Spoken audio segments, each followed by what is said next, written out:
আমি প্রতিবাদে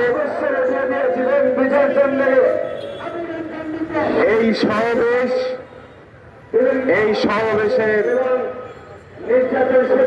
ছোট ভাই সভাপতি রকিবুল ইসলাম রিপন, যিনি রাজপথে শুভেচ্ছা ও কৃতজ্ঞতা আপনারা এখন পর্যন্ত দীর্ঘক্ষণ এই আলোচনায় অংশগ্রহণ করে খবর সংগ্রহ করছেন, এই জন্য আপনাদেরকে সালাম ও শুভেচ্ছা। বন্ধুগণ, আপনারা জানেন 5ই আগস্টের পরাজিত শক্তি ওই খুনি হাসিনা বাংলাদেশ থেকে বিতাড়িত হয়ে বাংলাদেশ থেকে পলায়ন করে উনি তার বিশ্বস্ত সঙ্গী বন্ধু তাদের দেশে আশ্রয় নিয়েছেন। আশ্রয় নিয়ে এই দেশের বিরুদ্ধে ষড়যন্ত্র কলকাঠি নাড়ছেন। এই দেশকে অস্থিতিশীল করার জন্য, এই দেশের মানুষের হিন্দু মুসলমান বৌদ্ধ খ্রিস্টানের মধ্যে দাঙ্গা বাঁধানোর পায়তারা করছেন, যাতে দাঙ্গা বাঁধিয়ে এই দেশটাকে অস্থিতিশীল করা যায়, তার জন্য তারা আপ্রাণ চেষ্টা করে যাচ্ছে। আপনারা দেখেছেন ওই বিজেপির পশ্চিমবঙ্গের নেতা শুভেন্দু অধিকারী,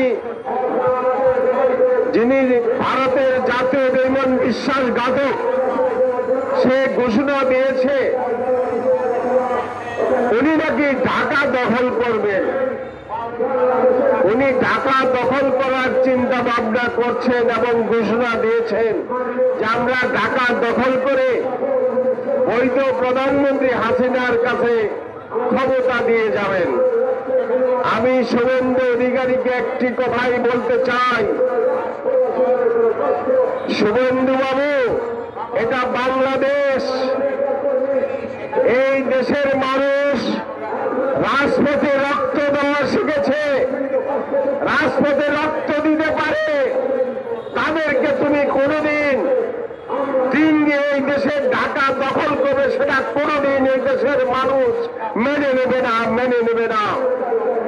আমরা একটি স্লোগান এই জায়গায় আমাদের স্পষ্ট, আমাদের নেতা মৌলানা ভাসানী যে স্লোগানটি দিয়েছিলেন, দিল্লি না ঢাকা, আমরা বলবো ঢাকা ঢাকা।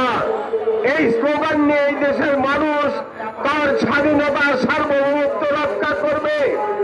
আমাদের গায়ে এক বিন্দু রক্ত থাকা পর্যন্ত তোমরা আমাদের স্বাধীনতা সার্বভৌমত্ব নস্যাৎ করতে পারবে না।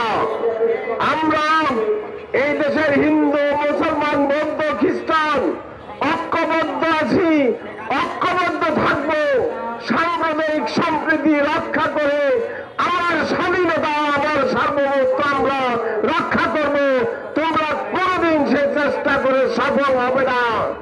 আননেসেসারি তোমরা যদি আমাদের নিরাপত্তা বিঘ্নিত করতে চাও, আজকের এই সমাবেশ থেকে বলে দিতে চাই, তোমরা আমাদের নিরাপত্তা বিঘ্নিত করতে চাইলে আমরাও তোমাদের নিরাপত্তা বিঘ্নিত করার আমাদের বিভিন্ন উপায় আছে, আমরা সেগুলো দেখব। সংবিধান থেকে আমাদের বাংলাদেশের সংবিধান থেকে এই দেশের জনগণ যে ক্ষমতা দিয়েছে, বিভিন্ন দেশের মুক্তি সংগ্রামে আমরা সমর্থন করতে পারি। তাই তোমার যদি সপ্তকন্যা, তোমার যদি এই 7টি রাজ্য যদি তারা স্বাধীনতার চেষ্টা করে, আমরা বাংলাদেশের জনগণের পক্ষ থেকে সমর্থন দিতে বাধ্য হবে যদি তোমরা এসব বন্ধ না করো।